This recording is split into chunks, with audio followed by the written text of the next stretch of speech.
चलिए आज के वीडियो का टाइटल है द वाइज बोर। बोर का मतलब होता है सुअर, ठीक है। वाइज हमारा एडजेक्टिव है, इसका मतलब होता है बुद्धिमान। और द जो यहाँ पे है ये डेफिनेट आर्टिकल है जो कि किसी पार्टिकुलर सुअर की बात की जा रही है, तो द वाइज बोर यानी बुद्धिमान सुअर, ठीक है। चलिए इसको लाइन बाय लाइन ट्रांसलेशन करेंगे, तब हम इसमें ग्रामर का पार्ट भी समझेंगे और वर्ड मीनिंग को भी बिल्कुल डिटेल में डिस्कस करेंगे। तो चलिए यहाँ से शुरू करते हैं। वन डे, वन डे का मतलब होता है एक दिन। ये वन डे हमारा क्या है? एडवर्बियल फ्रेज ऑफ टाइम है, एडवर्बियल फ्रेज ऑफ टाइम, ठीक है। अ जयकाल, एक सियार। जयकाल का मतलब क्या होता है? सियार, ठीक है। जयकाल का मतलब सियार होता है। वाज रोमिंग, रोमिंग का मतलब होता है घूमना टहलना भ्रमण करना। यहाँ पर वाज के साथ जो है रोमिंग क्रिया में आईएनजी यानी पास्ट कंटिन्यूअस का स्ट्रक्चर यहाँ पे लगाया गया है। कहाँ पे? प्रपोजिशन इन लगा के दिखाया है कि इन अ थिक फॉरेस्ट यानी एक घने जंगल में, ठीक है। इनका मतलब होता है में, ये एक प्रपोजिशन है। फिर यहाँ पर प्रपोजिशन का यूज किया गया है कि in search of food. In search of food का मतलब होता है भोजन की तलाश में। सडनली, अचानक। ही हर्ड, हर्ड का मतलब होता है सुना। ये हियर का जो है सेकेंड फॉर्म यानी पास्ट इंडेफिनिट का स्ट्रक्चर। क्या सुना? अ साउंड, एक आवाज़। साउंड का मतलब होता है आवाज़, ये एक नाउन है। नाउन को पहचानने का सबसे अच्छा तरीका होता है कि उसके पहले आर्टिकल का यूज किया जाता है। आर्टिकल हमारे दो तरह के होते हैं, ए एन और द। ए एन जो होता है वो इनडेफिनिट आर्टिकल होता है और जो द होता है वो डेफिनिट आर्टिकल होता है। ऑफ स्क्रैचिंग, स्क्रैचिंग का मतलब होता है खुरचना, ठीक है। ही हर्ड अ साउंड, उसने एक आवाज़ सुना। ऑफ स्क्रैचिंग का मतलब होता है खुरचने की। यहाँ पर प्रपोजिशन ऑफ लगाया गया है, इसके बाद वर्ब आया है, इसलिए इसमें आईएनजी लगाया गया है। ही लुक्ड अराउंड, उसने इधर उधर देखा। लुक्ड का मतलब होता है देखा। ये लुक का सेकंड फॉर्म पास्ट इंडेफिनिट का सेंटेंस। एंड सॉ, और देखा, a wild boar standing under a tree. Under a tree का मतलब होता है एक पेड़ के नीचे। ये हमारा अंडर जो है प्रपोजिशन है, ठीक है। तो he looked around and saw a wild boar standing under a tree। उसने इधर उधर देखा और क्या देखा? एक वाइल्ड यानी जंगली सुअर को एक पेड़ के नीचे खड़े हुए देखा, ठीक है। द बोर वाज रबिंग, रब का मतलब होता है रगड़ना और यहाँ पर रब में आईएनजी लगा हुआ है और इसके पहले वाज, वाज हमारा आया है। द बोर जो है हमारा एक वचन का करता है, तो इसके लिए वाज का इस्तेमाल किया गया है और हमारा ये सेंटेंस है पास्ट इंडेफिनिट का, ठीक है, सॉरी पास्ट कंटिन्यूअस का, ठीक। द बोर वाज रबिंग, सुअर जो था वो रगड़ रहा था किस चीज़ को? हिज टस्क्स यानी अपने दांत को, against the thick trunk of the tree. किसके विरुद्ध? द थिक ट्रंक यानी मोटे शाखाओं से, ऑफ द ट्री यानी पेड़ के। हिज एक्शन वाज प्रोड्यूसिंग, उसका ये कृत्य क्या कर रहा था? वाज प्रोड्यूसिंग का मतलब होता है उत्पन्न कर रहा था, पैदा हो रहा था। क्या? एक ग्रेटिंग साउंड, एक घरघराहट की आवाज़। ग्रेटिंग साउंड का मतलब होता है घरघराहट की आवाज़। दैट जो वाज वेरी इरिटेटिंग, जो कि बहुत दुखदाई था, परेशान करने वाला। इरिटेटिंग का मतलब होता है परेशान करने वाला, बहुत परेशान करने वाला था, ठीक है। उसकी गड़गड़ाहट की आवाज़ जो थी वो बहुत परेशान करने वाली थी। The jackal had no danger from the wild boar. ठीक है, जयकाल को कोई खतरा नहीं था। जयकाल हैड नो डेंजर यानी जयकाल को कोई खतरा नहीं था। किससे? फ्रॉम द वाइल्ड बोर यानी जंगली सुअर से। ही थॉट उसने सोचा। थिंक का second form thought, past indefinite का सेंटेंस। Hard to follow. ठीक है, उसने सोचा मुश्किल से, to follow why the boar was rubbing, कि जो सुअर था वो क्यों रगड़ रहा था, इस बात को उसने बड़े ही मुश्किल से समझा। ठीक है, यह सोचा। His tusk again the tree trunk यानी उसकी जो टस्क यानी दांत थे वो अगेंस्ट यानी विरुद्ध थे द ट्री ट्रंक यानी पेड़ के शाखाओं से वो रगड़ रहा था। मतलब उस पेड़ के शाखाओं के विरुद्ध। ठीक है, but in spite of his sharp wit,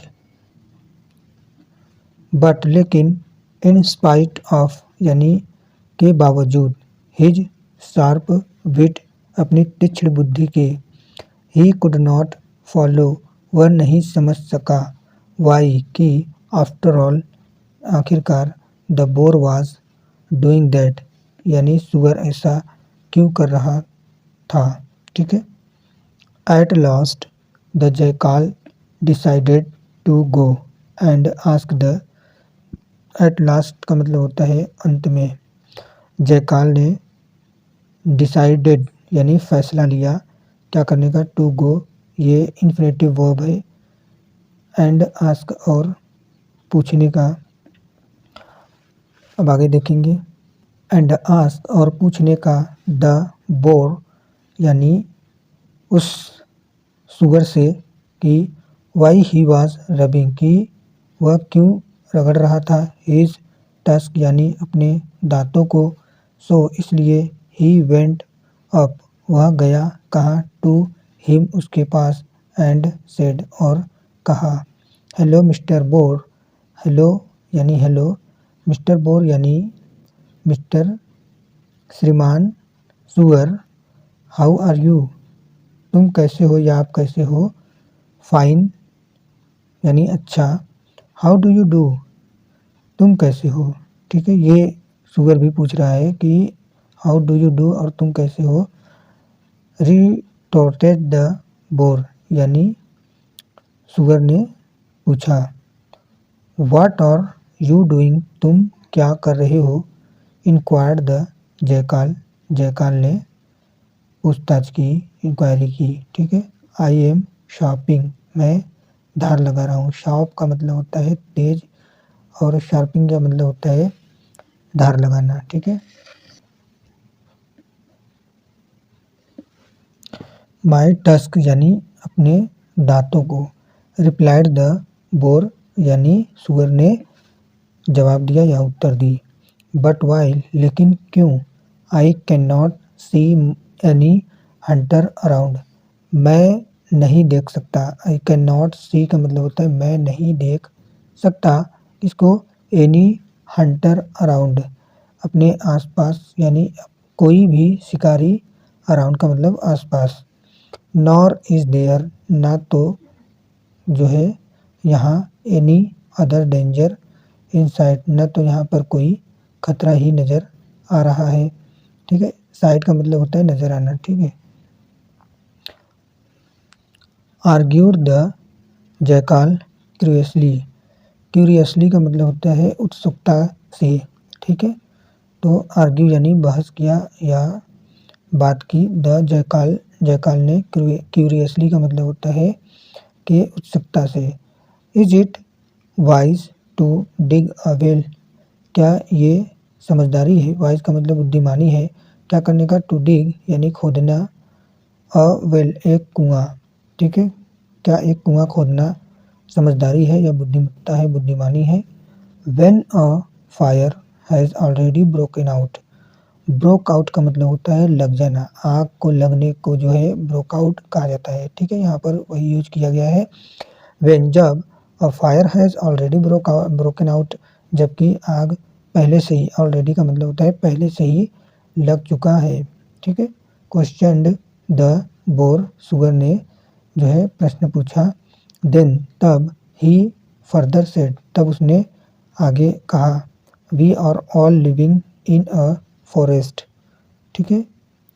we are all living, हम लोग सारे जो है रह रहे हैं, इन अ फॉरेस्ट, एक जंगल में, वेयर, जहाँ, एनिमीज, शत्रु, आर ऑलवेज, जो है हमेशा है, अराउंड का मतलब होता है राउंड द कॉर्नर यानी आसपास, हु नोज, जो जानते हैं, व्हेन, जब, we one will have to face any enemy, कि जब कोई, विल हैव टू फेस, किसी को करना पड़ेगा, विल हैव टू फेस, किसी को सामना करना पड़ेगा, एनी एनिमी, कोई भी शत्रु का।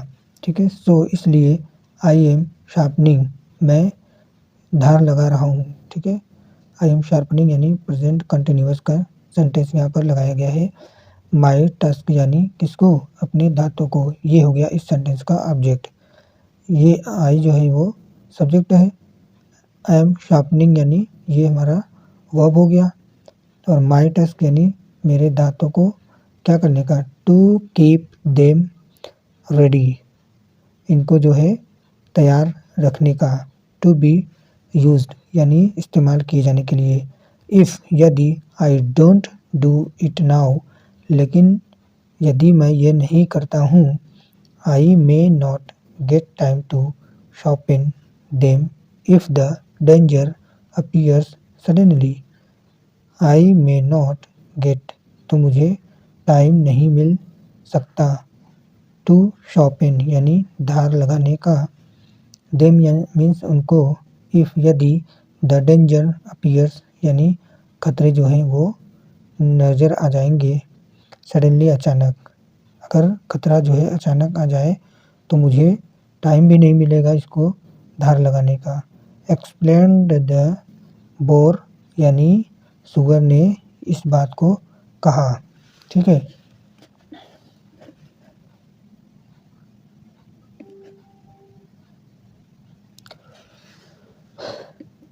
द जयकाल प्रेस्ड, जो सियार था उसने प्रशंसा की, the wisdom of the bore यानी के सुअर की बुद्धिमत्ता का, सुअर के बुद्धिमत्ता का जयकाल ने प्रशंसा किया।